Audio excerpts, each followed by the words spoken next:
Hey everybody, this is Zane or Kamatazi, and I am going to be going over the hatred spec today. I'll be going over things to know from the discipline path, however I will not be going over everything, so please read over all of it. That's every single one of these, so that way you can potentially find something that will help you create your own rotation as well as your own playstyle.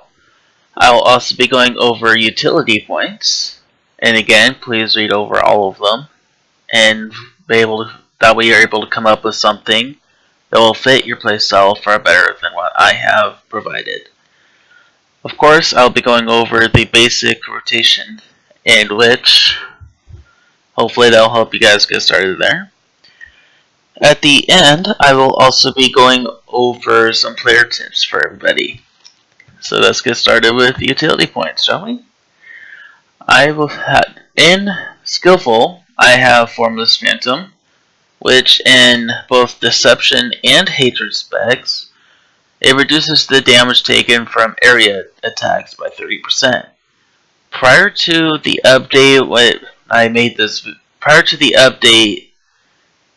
this video, it used to be to where Formless Phantom, for all specs, reduced all damage taken while they were stunned by 30%. I also have Lambast here, which increases the damage dealt by Lacerate by 25%.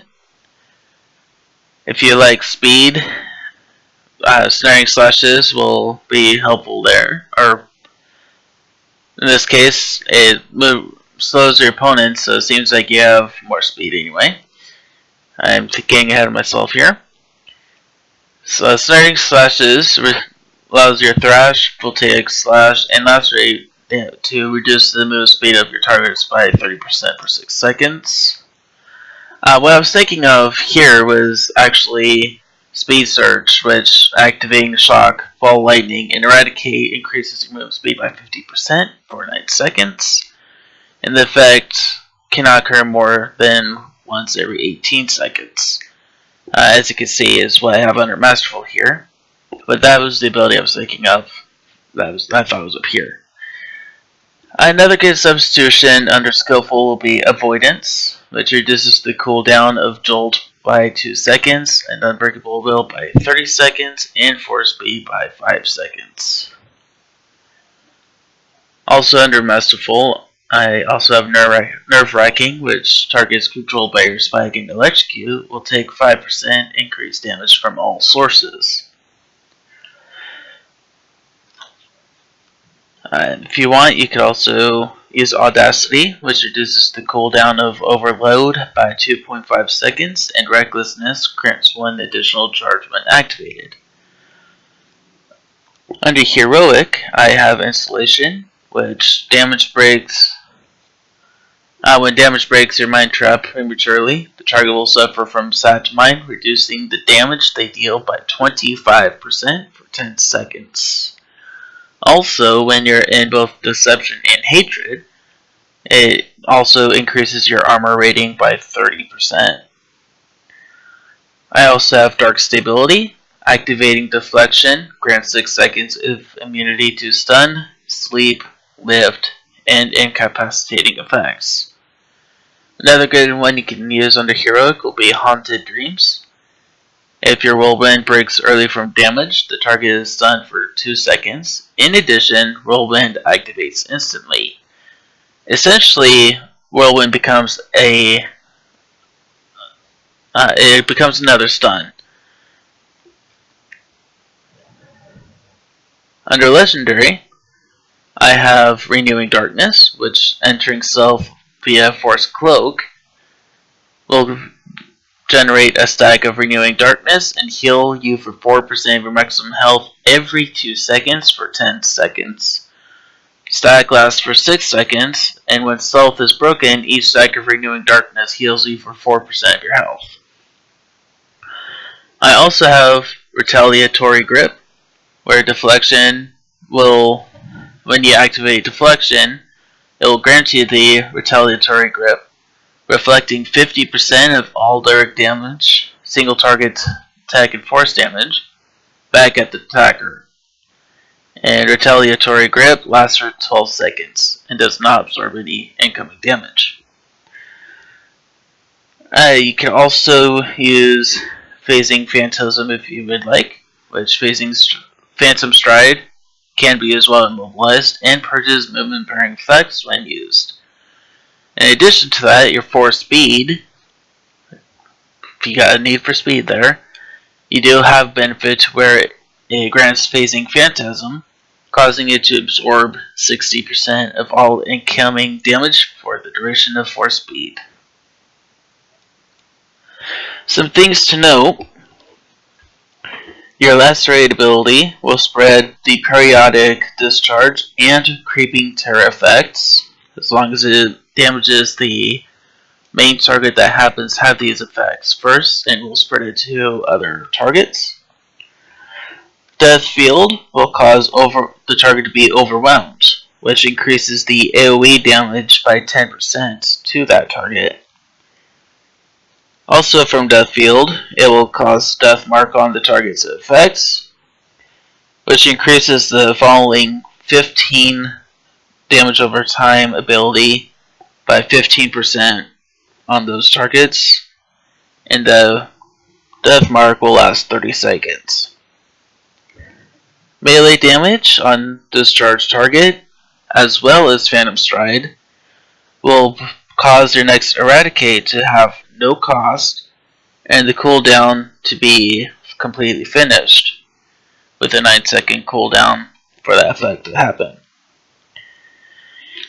All your DOT damage will have 30% chance to finish the cooldown and proc your Assassinate, allowing you to use it regardless of the health percentage left on your target. As you can see, my number 7 ability, which happens to be Assassinate, is darkened. That's because your target will have to be at 30% or below 30% health in order to actually use Assassinate. That's why it's nice when it becomes procced, is because regardless of the amount of health your target has, you're able to use Assassinate. This even includes if they happen to be at full health, at 100%. So, as for the basic rotation, I will be starting with Phantom Stride, so you get up close to my target, which will proc 1 or 2 abilities, followed by Death Field, to be able to get that Overwhelm on my target, as well as the Death Mark, followed by Creeping Terror, Discharge, and Lacerate, which will spread the Creeping Terror and Discharge if I had other targets surrounding the training dummy here. Followed by Eradicate, which will be procced by Witch Time. Assassinate, if it happens to be procced, I will be using that. Followed by Thrash. And then Leeching Strike.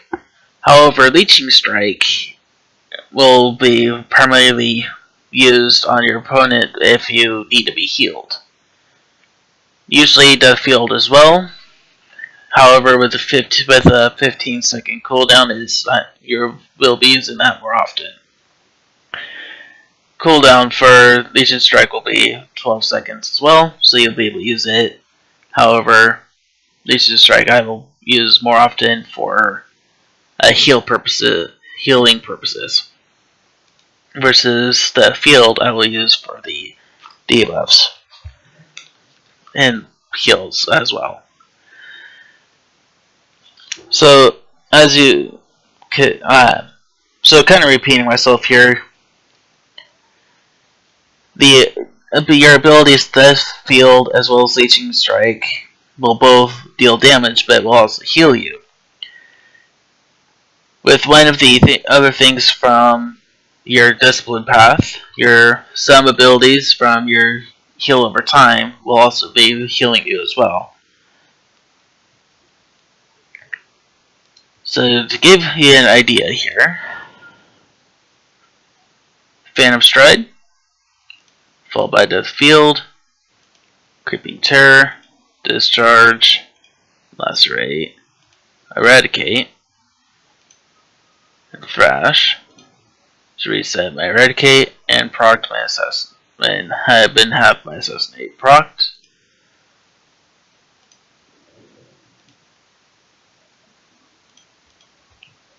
And then be just repeating.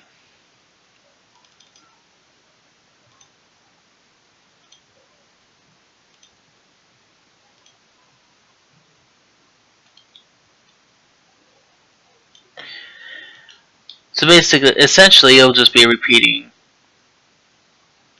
over and over for this rotation. Some player tips for everybody. Pressing Y will bring up your legacy here. I am under global unlocks and other. And to get started, I recommend that at least one of your characters to be capping out the light side alignment. This way you'll be able to get the unity buff. And when unity is essentially a defensive ability that requires your companion to be out with you in order to even activate it. But it is very useful as it reduces the damage you take by 50% for 15 seconds. And this includes both you and your companion. For ship unlocks, as you can see, I've been on the ship this whole time.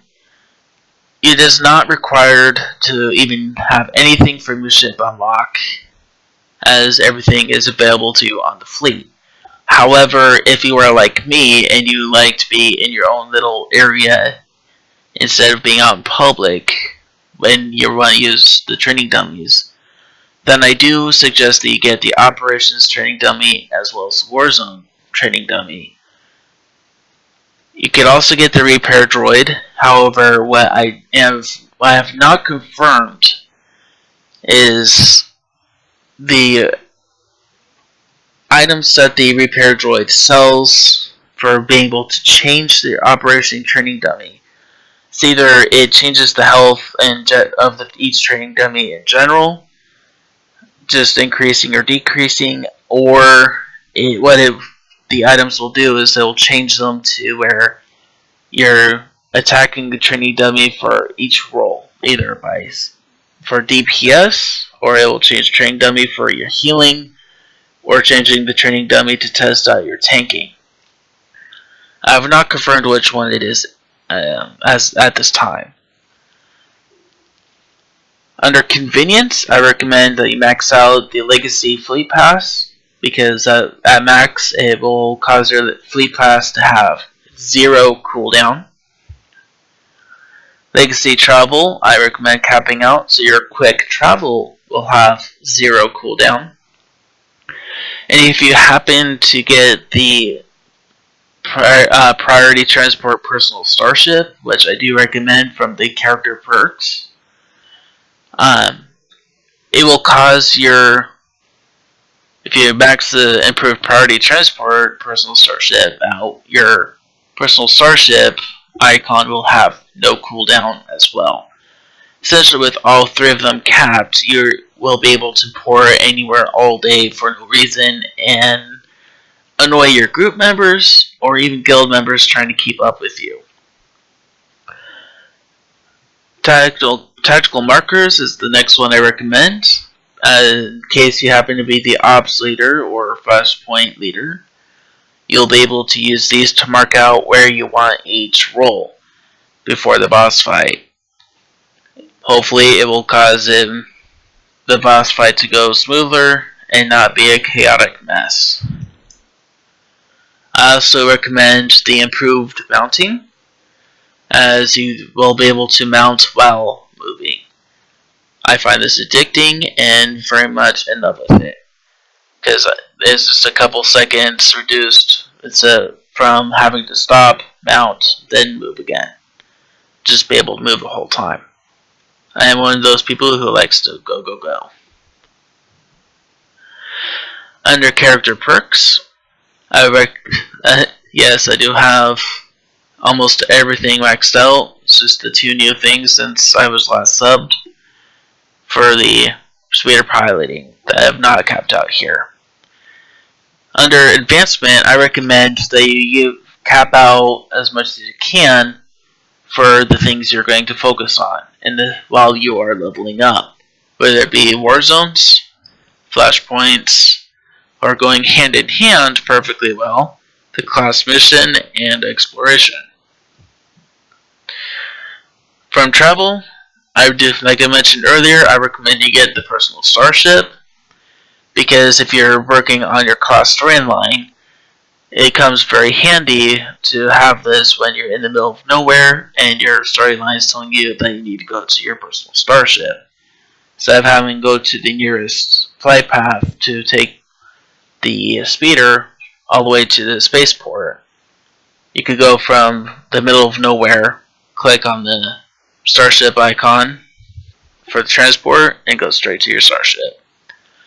I also recommend that you get other ones for side planets like the Black Hole or CZ-198 if you have a hard time finding or even remembering on where they are at. So you can just take it straight over to those planets that you could do those heroic missions, or even those flashpoints on those planets if you like to personally go straight to the flashpoint without in person. Under convenience, I recommend getting the field respec. Well, really all of these, but to start out I recommend getting the field respec so you can respec anywhere and not have to go to the fleet, especially if you are in the middle of a operation or even flashpoint, and let's say your tank has dropped group and you're able to switch to the tank role. It comes very handy to be able to go from that DPS role to the tank, and especially if you happen to have the tank gear on you, to take up that role and keep going with your group. Same thing if you're a healer. If your healer drops and you happen to be in DPS, you could go from the DPS role to healer and keep the group going as well. I also recommend that you get the field repair droid, so that way you can drop that in pretty much anywhere. Us ops groups love repair droids because they are able to repair after a really tough boss and be able to sell items to clear out their backspace. It comes handy in questing as well if you are in the middle of a mission and you don't want to go to base itself. Under companion, I recommend getting the Legacy of Promptness maxed out, as it reduces the time it takes to give gifts to your companions by 20% each, so a total of 60%.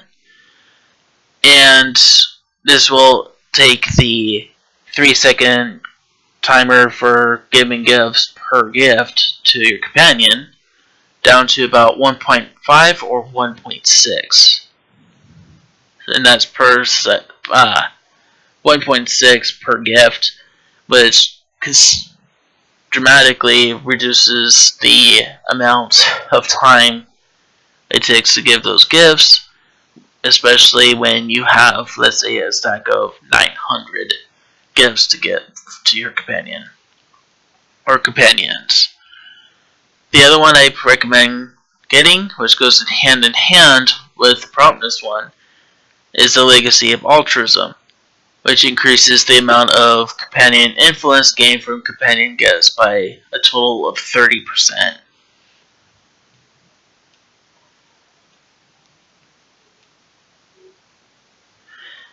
Anyway, those are all that I have left.